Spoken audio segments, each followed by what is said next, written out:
The following slides were used to supplement a public oral presentation for potential NEH applicants to the Awards for Faculty at HSIs program. They are not intended to provide complete information about the program, and they do not constitute an official statement of NEH policy. For current information about this NEH program, including eligibility requirements and the dates of deadlines, please consult the Notice of Funding Opportunity posted on the NEH website.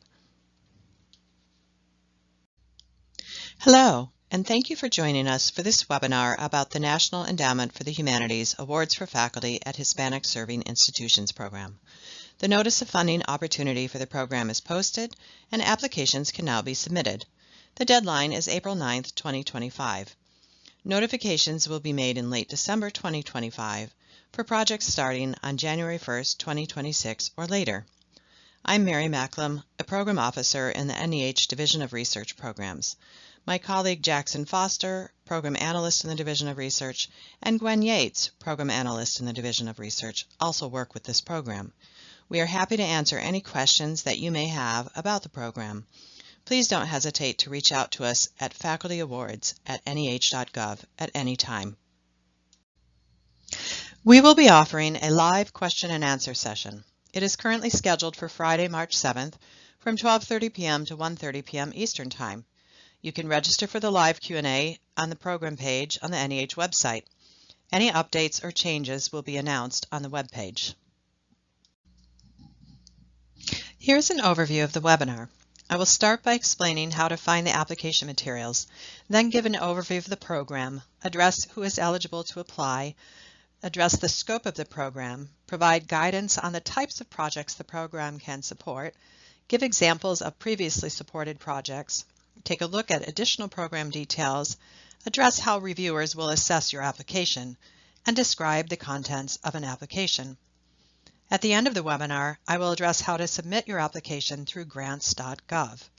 If you find you have questions about any of the webinar content, please feel free to reach out to us at the facultyawards@neh.gov email address. You can also attend the Q&A session in March. The first section of the webinar will show you where to find all of the program information and application materials. This slide provides a link to the NEH Awards for Faculty program page on the NEH website. Every grant opportunity at the NEH has a program page where you will find an overview of the program, a list of important dates such as draft deadlines and application deadlines, and additional links with more information. The web address for this page appears at the bottom of your screen, and there's also a QR code that will take you directly to the web page. In 2025, the Notice of Funding Opportunity has been combined to include 3 NEH programs: the Awards for Faculty at HBCUs, Awards for Faculty at HSIs, and Awards for Faculty at TCUs programs. Please read the Notice of Funding Opportunity carefully and follow the guidance for the program to which you are applying. If you scroll down on the program page, you will find an overview of the program as well as a list of what's new in 2025. This slide again shows the Awards for Faculty at HSI's program page and some of the available resources it provides, along with the same web link in the preceding slide. The Notice of Funding Opportunity appears on this page under Step 1. Everything that I speak about in the webinar today comes directly from the Notice of Funding Opportunity. We recommend that you read the entire document in full, as it provides information about every aspect of the program, such as eligibility, funding amounts, project types, what you need to prepare in order to apply, and how to submit your application. Further down on the Awards for Faculty program page, you will find additional resources.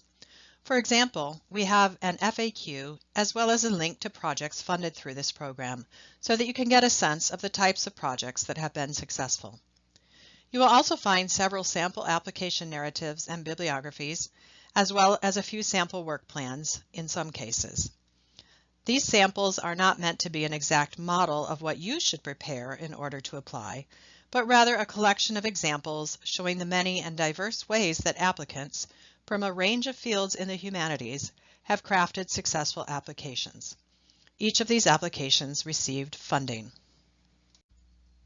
The next section of the webinar provides information about the program, including eligibility, scope, project types, activities, and products, funding restrictions, and deadlines.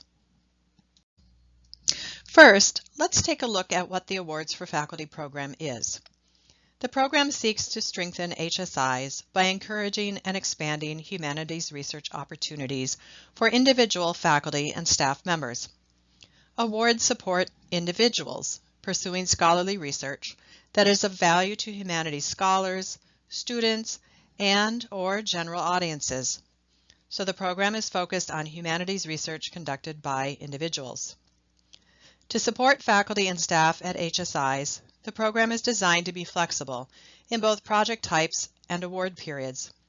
You can apply to do humanities research in support of a wide range of outcomes, such as a book project, institutional goal or interest, or an undergraduate course revision. And you can adapt your NEH work period to fit with your other institutional responsibilities that you may have at your institution. You can apply to work between half-time and full-time on the NEH project or in combination. I will say more about these aspects later in the presentation.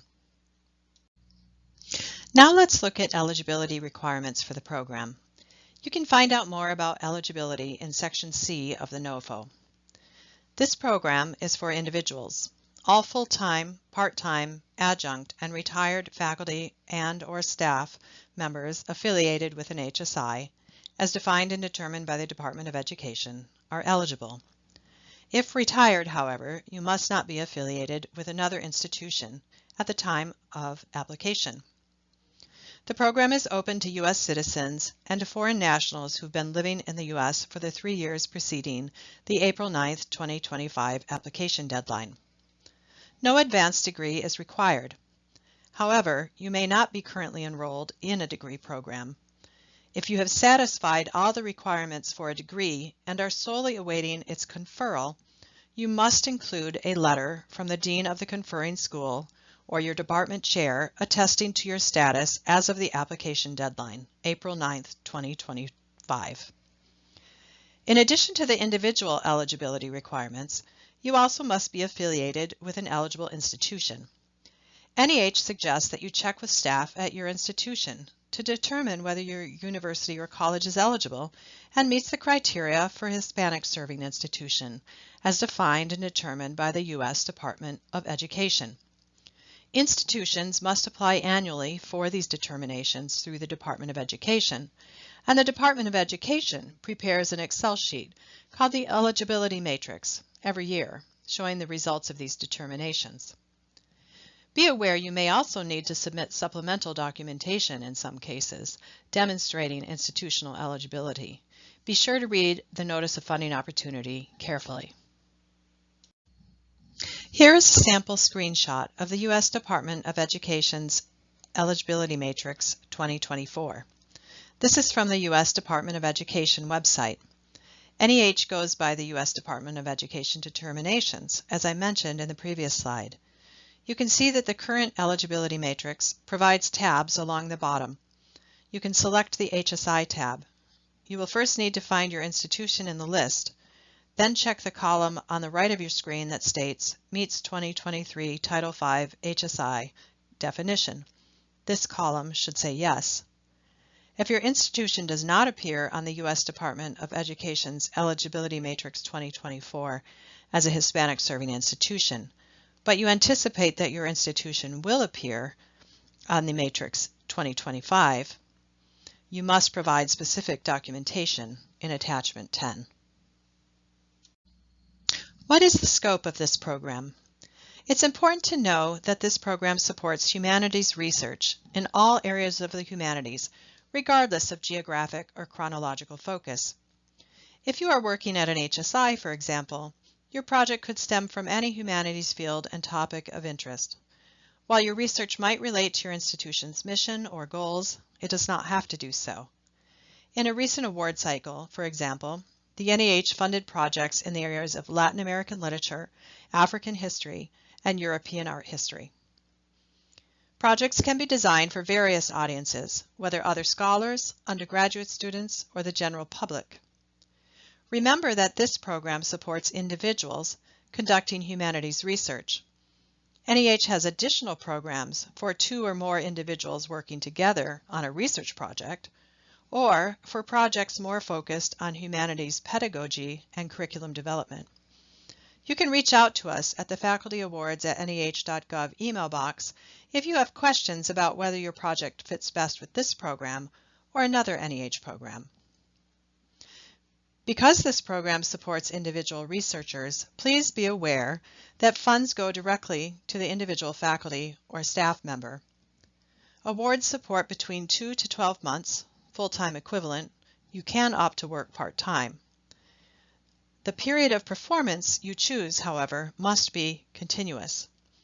The award amount is $5,000 per full-time month, up to $60,000 for 12 months full-time equivalent.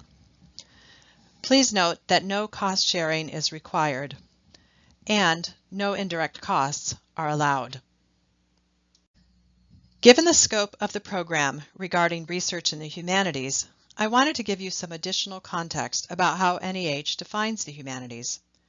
The NEH and the NEA were created by Congress in 1965.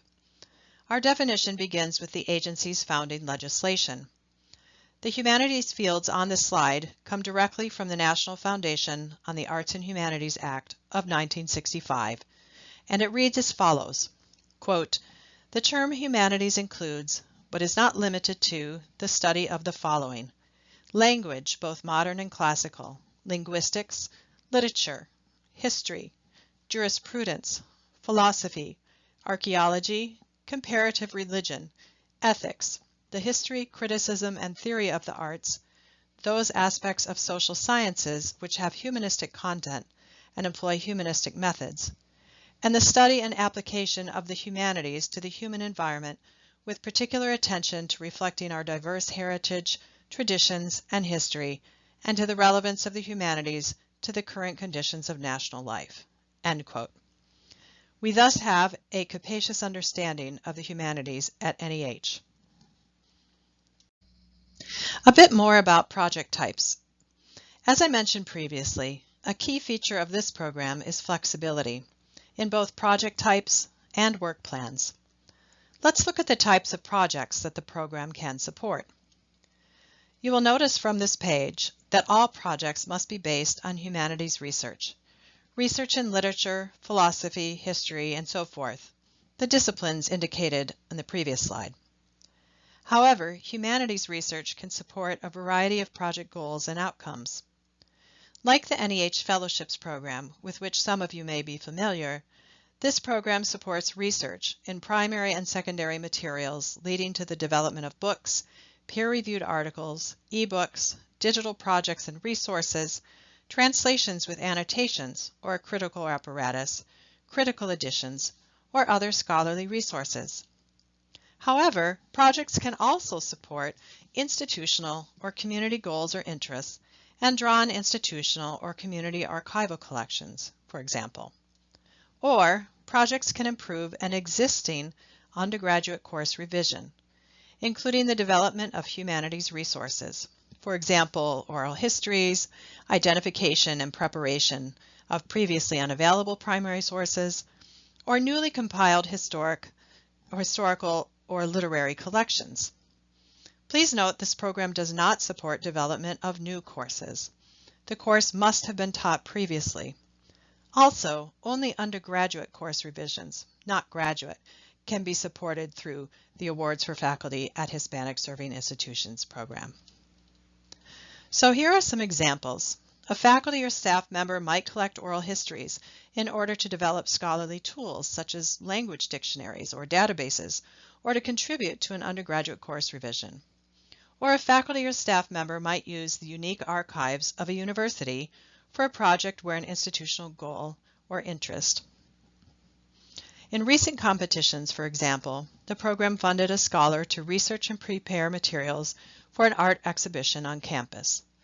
Another recent project involved researching place names, leading to a revision of an undergraduate course in Spanish language. and a number of recent projects resulted in scholarly books and peer-reviewed articles. If you have questions about a project idea and whether it fits the goals of this program, contact Faculty Awards at NEH.gov or 202-606-8200. Again, as I mentioned previously, the program supports a wide range of projects, all founded on humanities research. A wide range of humanities research methods and activities can be supported, including archival research, the collection and interpretation of oral histories, and ethnography. Or you may be working from a home or university office on editing, writing, and revision. Look now at the print and digital products, the outcome of award support. Undergraduate course revisions could result. If you're proposing that project type, remember the focus of the program is research rather than pedagogy. Also, the award is an individual award, so award funds support your research, not the work of students or other collaborators. And the course must have been taught previously. This program does not support new courses. In addition to course revisions, other results could include articles, monographs, translations, editions, and other interpretive tools. For course revision projects, you might devise a way to disseminate the project more broadly, whether for other course sections on campus or to other universities. Products centered on community or institutional goals might result in other types of print or digital materials. One example might be research and writing of an exhibition catalog for an art or historical exhibit on campus. In addition to what NEH can support through this program, certain activities cannot be supported. Please see the complete list of funding restrictions in the Notice of Funding Opportunity, Section D6. You may not use awards, for example, to revise a textbook, develop teaching methods, conduct educational impact assessments, write a how-to book or self-help book, create an artwork or piece of music, and so forth. This program also does not support the promotion of a particular political, religious, or ideological point of view, or advocacy of a particular program of social or political action. Here are 3 recent book projects whose authors received support through this program.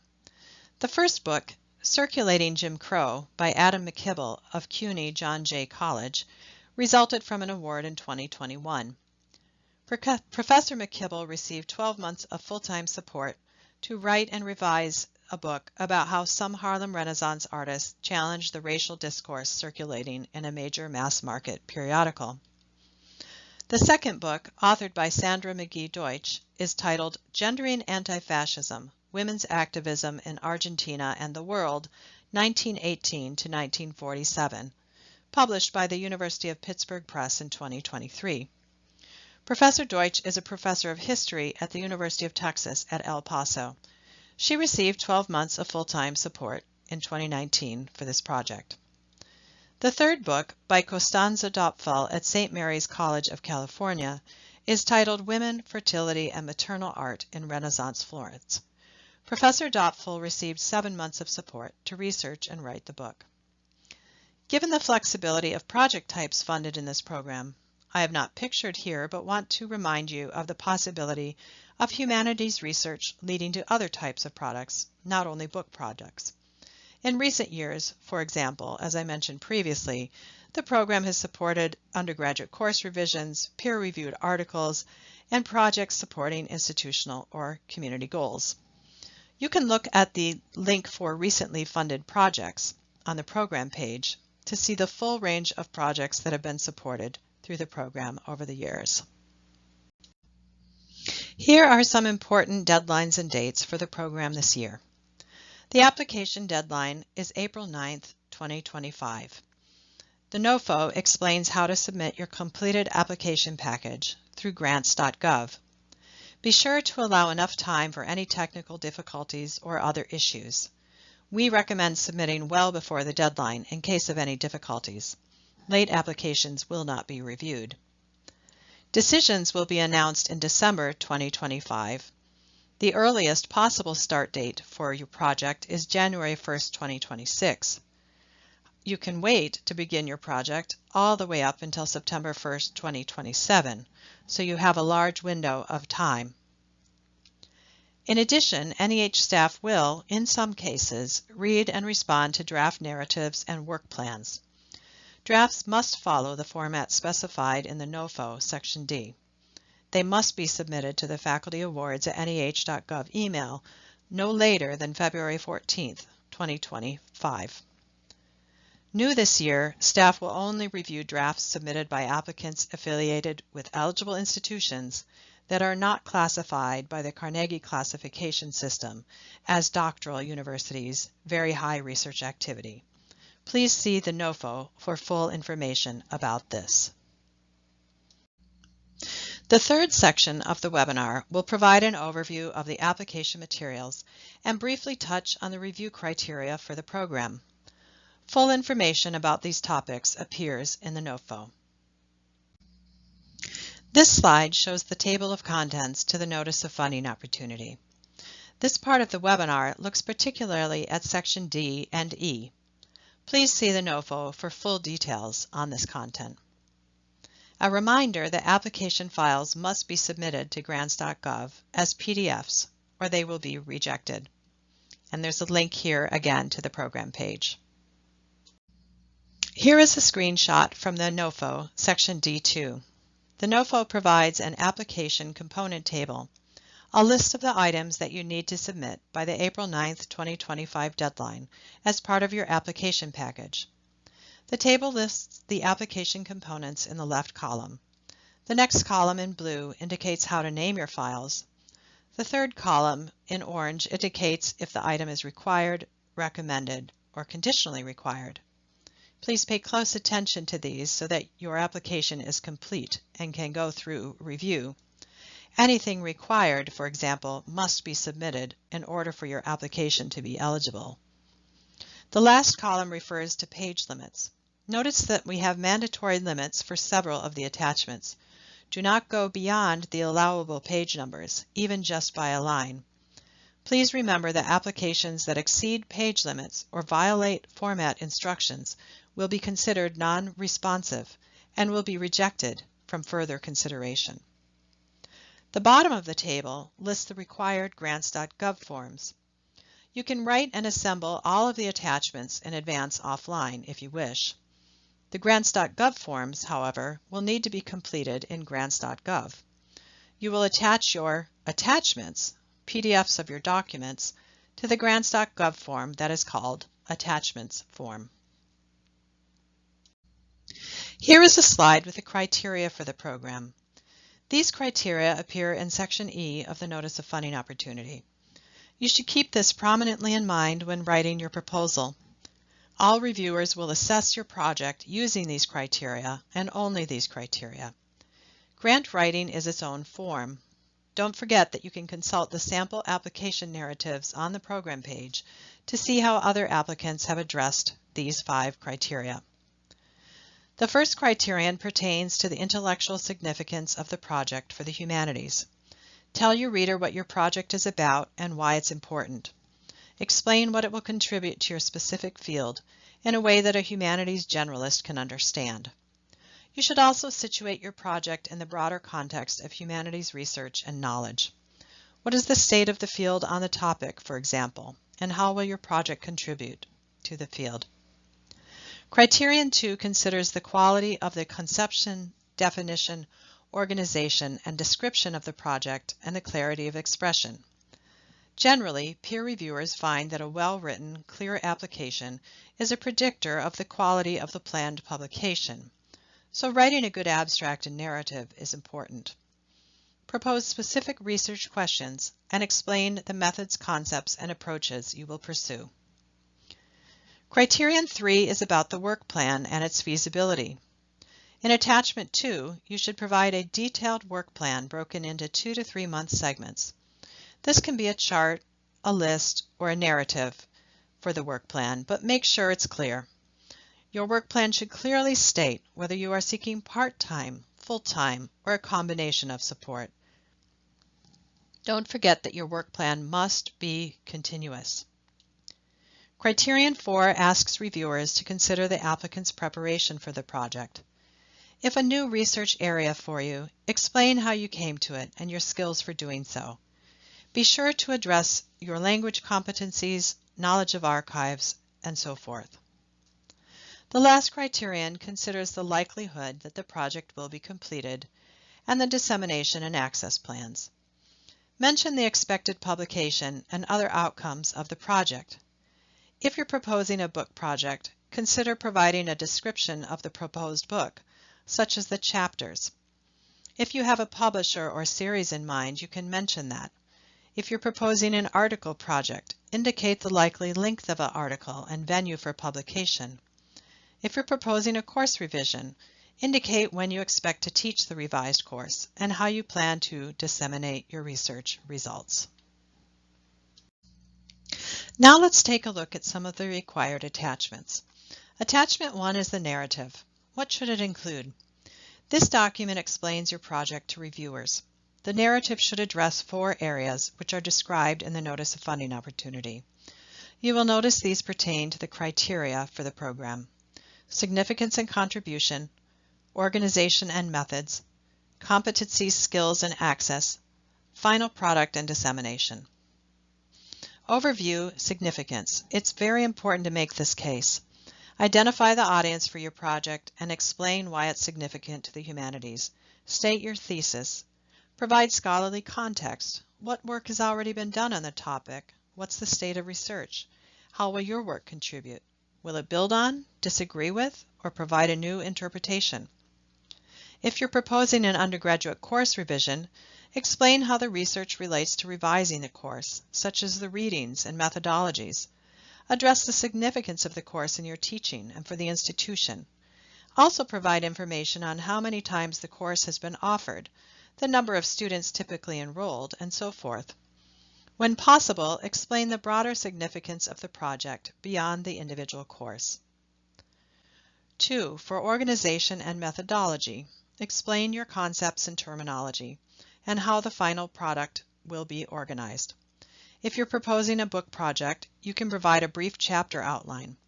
If you're proposing a dissertation revision, you must state so in the narrative, and you must also explain how the project moves beyond the dissertation, whether there are new chapters, new primary sources you've discovered, new research you've conducted or plan to conduct, and so forth.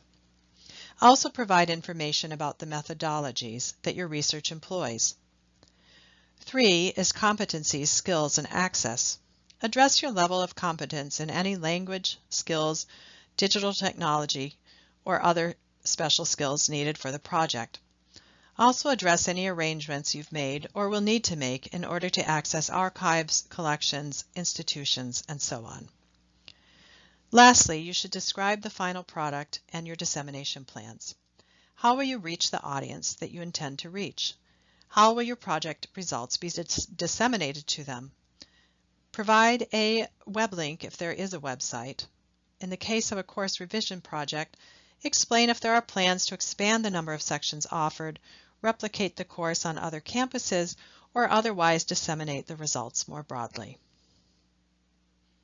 You can also see the application samples on the program resource page. This attachment should not exceed 3 pages. Attachment 2, the work plan, is also a required attachment. In this attachment, provide a schedule for the period of performance. Explain the tasks you plan to accomplish, as well as the timeline. State clearly whether you plan to work part-time, full-time, or in some combination. You can present your work plan as a table, a chart, a list, or in prose, but it must not exceed a single page. As I mentioned earlier, a key feature of this program is flexibility. It's intended to be flexible so you can continue to teach or do administrative work, as well as work on the NEH-funded project, should you wish to do that. However, in this program, applicants may work between half-time and full-time on a project, or in some combination. Please remember the period of performance must be continuous. The award tenure is between 2 to 12 months, full-time equivalent. If you are proposing part-time work, it is especially important that you specify the fraction of time you will devote to the project and indicate if you will receive course releases and so on. What does NEH mean by part-time? Part-time work is defined by NEH as at least 50% of your normal schedule. As an example, if your usual teaching and administrative load is 4 classes per semester, and you apply to pursue the NEH project half-time, your teaching schedule must be reduced to 2 classes per semester. Administrative loads, etc. should also be reduced accordingly. And the NEH stipend is reduced accordingly if you work part-time on your project. Please note that you must not have course overloads or work overtime during the NEH period of performance. Also, while you do not need to complete the project during the period of the award, you should indicate to reviewers how and when the project will be completed once you have returned to your regular duties. Other topics to address in the work plan include the part of the project that the award will support. If you will not finish the project during the period of performance, state when you expect to complete it. You can indicate when you plan to submit it for publication, or if you're proposing a course revision, specify when you plan to offer the course. Remember that your work plan should not depend on factors outside your control, such as the receipt of outside readers' reports from a publisher. If you plan to submit your manuscript to an editor or publisher before the end of the period of performance, explain what additional work the project will require after you submit the manuscript and why it merits support.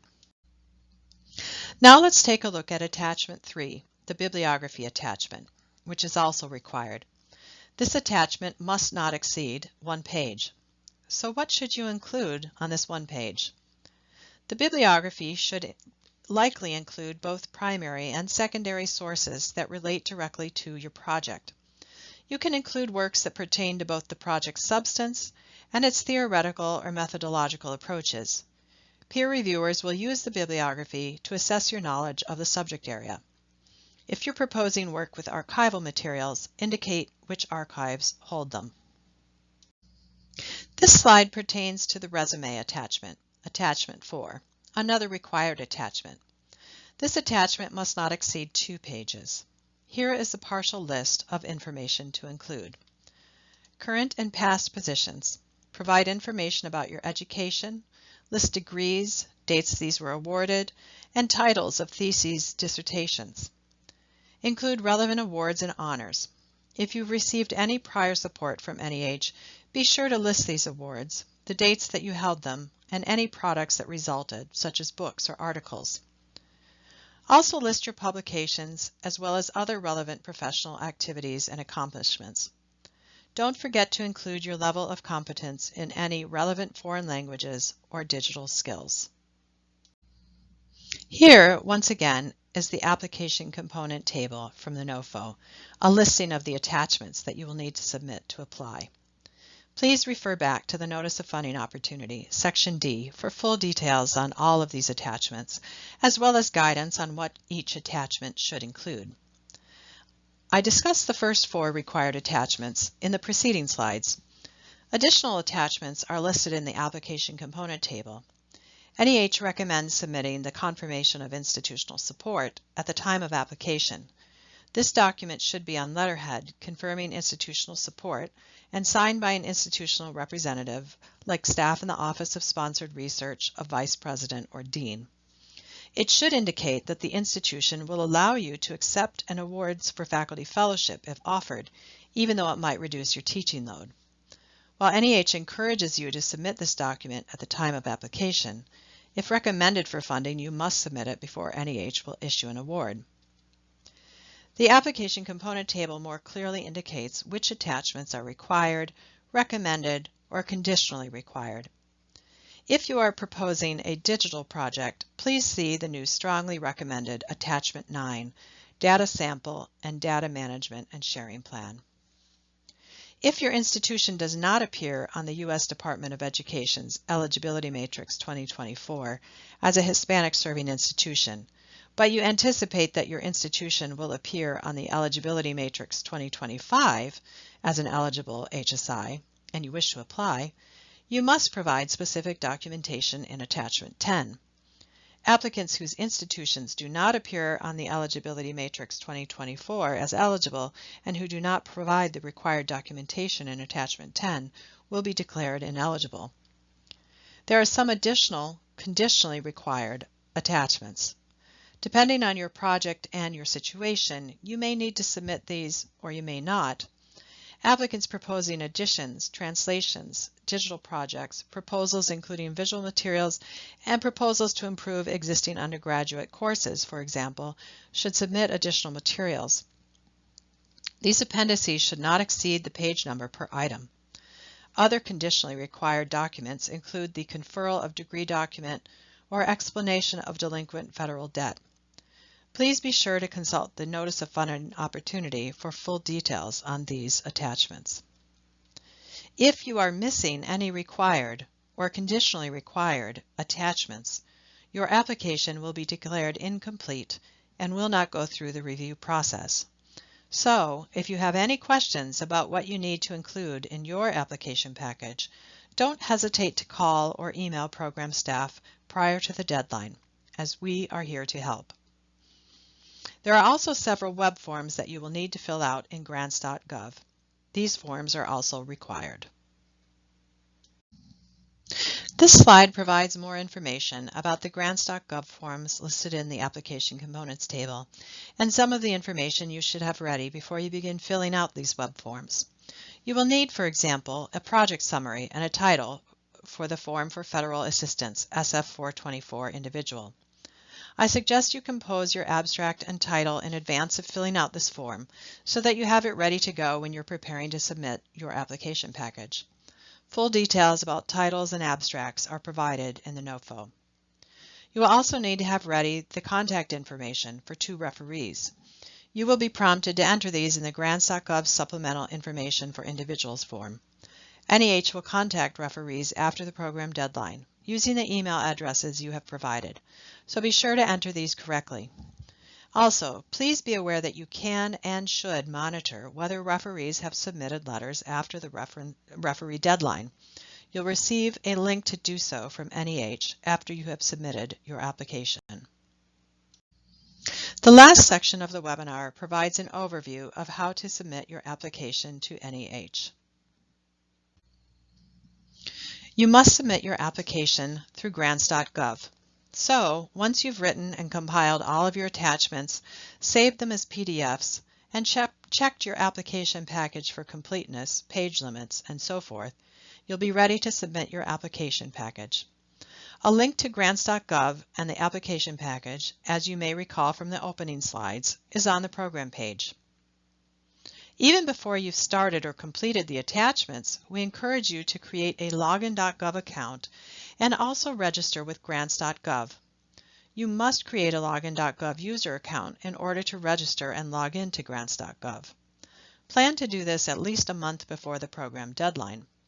And I would suggest doing it even now to be sure that you're set up and ready to submit your application. After you create your login.gov user account and register with grants.gov, you must create an individual applicant profile in your grants.gov account. If you do not, the red Apply button will not allow you to begin applying. To set up this individual profile, log into grants.gov, click on My Account, then Manage Profiles, and then you'll be able to proceed to create an individual profile. This slide shows you the Awards for Faculty Grant Opportunity as listed in grants.gov. There's also a QR code that will take you to this web page. Here are some of the steps you should go through as you submit your application. You can access the application package through a link on the program resource page. The link takes you to grants.gov. Be sure to apply to the correct opportunity. We have separate opportunities for HSIs, HBCUs, and TCUs. Lastly, submit your application early to allow time for technical problems. Sometimes grants.gov gets very busy at the application deadline and there might be a delay, or you might forget to submit a required attachment. Give yourself plenty of time to check the details and correct any problems. Once you've submitted your application package, check again to see that you submitted correctly and that your application package is complete. You should receive several confirmation emails from grants.gov. Grants.gov will also notify you if your application has been rejected due to formatting issues, such as attachments that are not PDFs. Be aware, however, that you need to confirm the mandatory page limits and content of the attachments, as grants.gov will not alert you to problems in these areas. Therefore, allow sufficient time for this so that you still have time before the deadline to fix the problem and resubmit. Lastly, use the grants.gov helpline if you have any technical problems. 1-800-518-4726. Remember, applications submitted after the deadline will not be reviewed, even if only by a minute or two. Remember also that NEH has a few policies of which you should be aware. NEH will not consider applications submitted after the deadline. Applications missing any required documents or conditionally required documents will be considered incomplete and will be rejected from further consideration. Applications that exceed page limits or violate formatting instructions will be considered non-responsive and will be rejected from further consideration. Thus, to reiterate, pay close attention to the details. Include only attachments that are required or conditionally required or recommended in the Notice of Funding opportunity. Follow the page limits and call us if you have any questions prior to the deadline so that we can answer any questions that you might have. And finally, this screen summarizes some of the resources available to you as you prepare your application. Please see the program website, as this is where you'll find the materials as noted above, the Notice of Funding opportunity, sample applications, FAQ, and a link where you can find information about previously funded projects.